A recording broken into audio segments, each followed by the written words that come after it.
와, 이게 진짜 선거가 연결된 게 어느 방향으로 흘러갈지. 여건에 따라서 이게 완전히 달라질 것 같아요. 나라의 운명이 네. 방향이 바뀐다라는 게 정말요. 진짜 이거 국민들 한 사람 한 사람의 정말 생존의 너무 안 문제가 됐어. 되는 거잖아요. 그래서 진짜 선거가 중요한 것 같아요. 맞아요. 선생님 2019년에 젤렌스키가 대통령 당선됐을 때 그때는 러시아 관계는 좀 어땠어요? 네, 좋은 질문입니다. 드디어 했어요. 여러분도 할 수 있어요?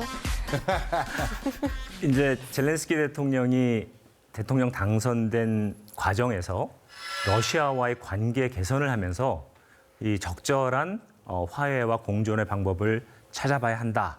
이런 것이 젤렌스키 후보의 선거 캠페인의 중요한 포인트였습니다. 국민들 또한 극단적인 반러시아 정책에 대한 반감과 분쟁에 대한 우려 이런 것들이 컸기 때문에 젤렌스키 후보에게 표를 준 것이죠. 초기 젤렌스키 대통령은 러시아와의 관계 회복을 모색했습니다. 특히 돈바스 분쟁 해결을 위해서 2019년 12월 푸틴 대통령과 직접 만나서 파리 회담을 개최하는데요. 바로 이 파리 회담은 그 자체로 굉장히 큰 의미가 있는 회동이었습니다. Встреча была долгой, сложной. Действительно, настроение встречи больше положительное.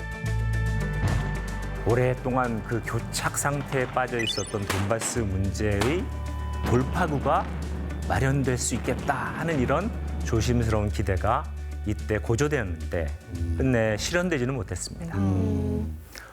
양국이 협상을 구체화하고 구체적인 해법을 실행해야 되는 그 시기에 바로 코로나가 발발했던 거죠. 이런. 결국 이 외교의 시간은 무의로 끝나고 말았던 것입니다. 외교의 시간. 궁금한 게 전쟁이 벌어진 후에도 혹시 휴전이라든가 뭐 이렇게 이야기를 나눌 수 있는 그런 기회는 없었나요? 사실은 그런 전쟁 발발 이후에 이 전쟁을 멈출 수 있었던 기회가 한 2번 정도 있었던 것 같습니다. 2번 정도. 첫 번째는 전쟁 발발 직후인 3월경에 러시아, 우크라이나 양측의 대표들이 수차례 평화 협상을 진행했고 이어서 튀르키예가 중재를 하면서 이스탄불에서 만나서 협상안의 어떤 대강을 마련하면서 의견을 좁혔다고 얘기를 해요. 그렇지만 서방의 우크라이나에 대한 지원이 본격적으로 결정되고 또 4월 초 부차에서 발생했던 민간인 대학살 사건이 공개되면서 네. 협상의 불씨가 사그라들게 됐습니다. 전쟁 범죄 지금 의혹을 받고 있잖아요. 그렇습니다.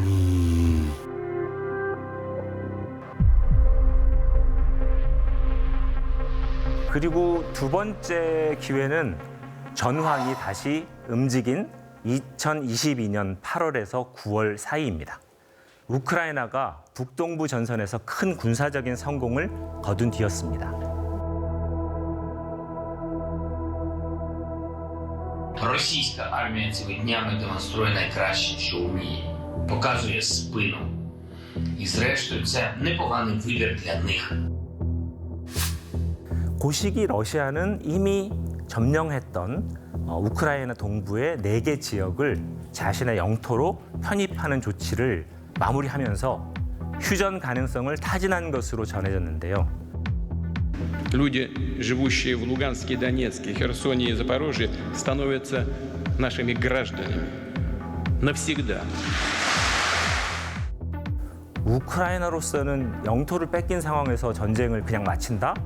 이건 받아들일 수 없었고 합의는 이루어지지 못했습니다. 그러니까. 근데 저희도 항상 이야기를 하는 게 벌써 전쟁이 2년 가까이 되고 있잖아요. 이게 언제쯤 끝날 수 있을까요? 언제 끝납니까? 2년째 고강도 경제 제재를 러시아에게 가했는데 잘 버티고 있다는 게 중요합니다. 도리어 러시아는 자신의 조건이 관철되기까지 이 전쟁을 계속하겠다라는 의지를 굉장히 강하게 피력하고 있어요. 그러니까 전쟁이 쉽게 끝나기는 어렵겠죠. 특히 푸틴은 3월 대선에서 승리한 뒤에 11월 예정되어 있는 미국 대선에서 바이든 행정부의 불리한 상황을 연출하기 위해서 전쟁을 연말까지도 밀고 가겠다라고 하는 이런 예측들도 자주 나오고 있거든요. 결국은 중요한 것은 미국, 특히 이 서방 전체가 이 전쟁의 피로감으로 우크라이나 전쟁을 지원하는 이 지원책을 줄여갈 거냐, 아니면 러시아가 손들 때까지 우크라이나를 계속 지원할 수 있겠느냐, 이게 이제 관건이 될 것으로 보입니다. 질문 있습니다. 바이든 지금 행정부에 불리하게 만들려고 끌고 간다고 하셨잖아요. 그러면 푸틴 대통령은 트럼프 전 대통령을 더 선호하는 건가요?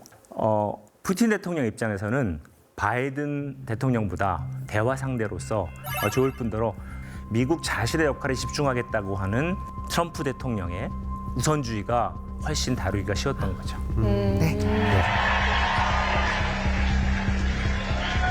In order to make America great and glorious again, I am tonight announcing my candidacy for President of the United States. He's too scared to challenge him. He's Putin's puppy. That's who he is. Vladimir Putin doesn't want me to be president. He knows I know him, and he knows he ain't going to get away with anything with me.